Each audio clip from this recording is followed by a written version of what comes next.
If you want to know how to make a pool in Viber, you've come to the right place. So the steps are quite simple, but make sure to watch it to the very end so you won't make any mistakes. You need to know that you can only create pools inside of the chat, so you won't be able create it in one like conversation. So basically you won't be able to create it just in a single like random chat. As you can see, we don't have this option.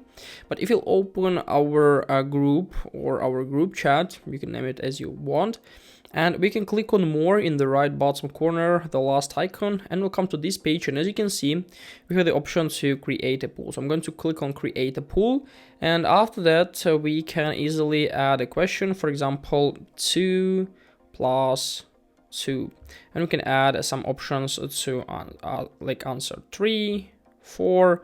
We can add some more if it's necessary, and after that we can just simply click on create, and our pool will be automatically sent to this chat, so everyone will be able to like vote, and we can easily find all the voted guys, so it will be easy for us to track who did like use this pool for him.